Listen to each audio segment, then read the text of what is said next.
Good morning, good afternoon, and good evening. Welcome to 8-Minute Wisdom. I'm Dana Scranton. In today's episode, we're going to talk about a tale of two entrepreneurs. What are those two entrepreneurs? Well, first of all, let me explain the graphic that's up on the screen. Notice all the misspelling. When you use AI, in this case, I'm using ChatGPT 4.0, it hasn't yet figured out how to spell things. But rather than monkeying around with it and keep going back and trying to get it to do it right, I decided that this graphic actually supplements our topic today. The tale of two entrepreneurs. Who are these two entrepreneurs? Well, first of all, let's categorize entrepreneurs. There's one class or category of entrepreneurs that I'll call organizational entrepreneurs. These are the ones who have an idea, start a company, get venture capital, hire employees, hire a board, manage people, end up immersing themselves into the operation of this entity that ultimately is supposed to deliver their idea to the marketplace. You can take Elon Musk as probably the poster child for that type of thing. Steve Jobs, Bill Gates, there's many others. Oprah Winfrey was one of those. And, there's just many organizational entrepreneurs. Then on the other side, the other category is the solo entrepreneur. This is the single individual who is running an entrepreneurial enterprise. They don't have a board of directors. They don't have employees. They don't have managers.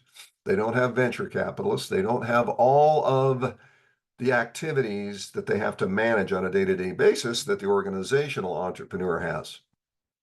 Those are the two different types that I want to discuss here. Where are you? I've been on both sides of this. I've been an organizational entrepreneur and an organizational intrapreneur. That means someone who works for an organization but acts as an entrepreneur within that organization. And then I've had multiple solo entrepreneurial opportunities. Organizations, no. I call them opportunities because every single solo entrepreneur I know is immersed in opportunities on a day-to-day basis. Trick is managing those. Now, let's talk about where the real power in entrepreneurship is. In the past, we have had a little series on your perpetual assets. You can go back and view that series. The purpose of that series was to explain and to teach that you have assets at your disposal, at your command, that you can develop, leverage, and grow into achieving that which you desire. Those assets belong to you. They can never be taken away. You have complete and total control and command of those. Now, an organizational entrepreneur can say the same thing, but here's what happens. Where you, as the solo entrepreneur, have the ability to take those assets, write them down on a piece of paper, prioritize them, and devote your entire day to achieving that which you desire on your terms, leveraging the resources of other entities. Now, there are solo entrepreneurial opportunities that allow you to leverage the investment of another organization who has contracted with you to help them grow their company.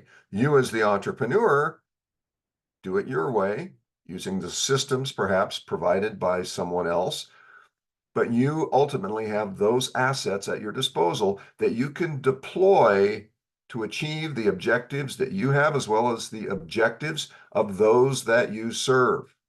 On the organizational side, that entrepreneur has the same assets, but they can't tap into them as effectively and as deeply as you can.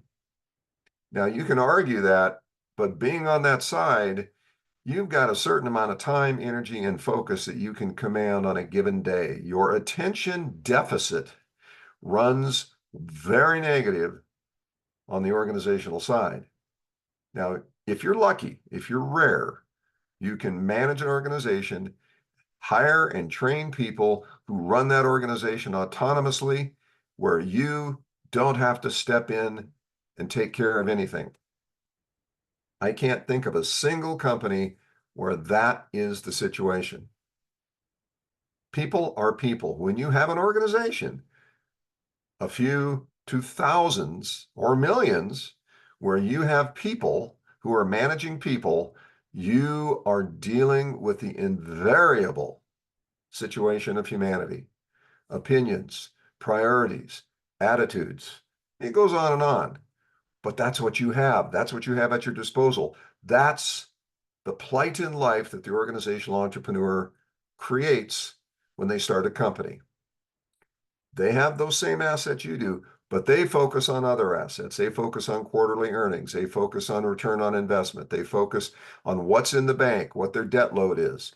They focus on their fixed assets, their variable costs, their fixed costs, and it goes on and on. You, on the other hand, if you're a solo entrepreneur, you focus on those perpetual assets to leverage them and to leverage resources of others to achieve that which you desire, and you have a life. You have a life you control. That's the tale of these two types of entrepreneurs. Now, like I say, having been on both sides, I'll choose the solo entrepreneur path any day. I am glad that I had the opportunity to create the organizational entrepreneurial experience, to be part of it, of my own doing, as well as being part of it, at the discretion of others. But I'll tell you that solo entrepreneurship gives you the opportunity to create a life on your terms, and that's wonderful. Now, let's be real about this. If you're Elon Musk and you're the richest guy in the world, that's a wonderful thing. But is that really the life you want? And what's the probability of you being able to create an organization like that, such that you can become the most wealthy man in the world? I'm not saying it can't happen, and I'm saying be optimistic. But along the way, we all have to answer the question, what is life for us? Entrepreneurship is a path, it is a journey, it is an option to create a life that is as close to your ideal situation, perhaps, as you can get. Being an organizational entrepreneur, you find yourself making a lot of compromises. And if you don't make compromises, you can end up, well, out. So that was the tale of two entrepreneurs today. And I really wanted to get into this so that I could share with you my beliefs about the very power of solo entrepreneurship. And it goes beyond just creating a life for you. Solo entrepreneurs have the ability to focus their energies, their passion, their purpose, and vision on creating a better world, however they define that world. And as I've said in the past, that world can be a single person. That world can be a community. That world can be a country. It can be the whole world, depending on what your purpose and vision is. But when you have the discretion to focus on making the world a better place according to your beliefs and values as a solo entrepreneur, that's power. And when you can help others do the same thing, that's exponential power. Okay, well, that's today's episode. I hope you found it inspiring and useful. And so we'll see you out there on that wonderful frontier of entrepreneurship and opportunity and possibilities. And of course, we'll see you in the next episode. Take care.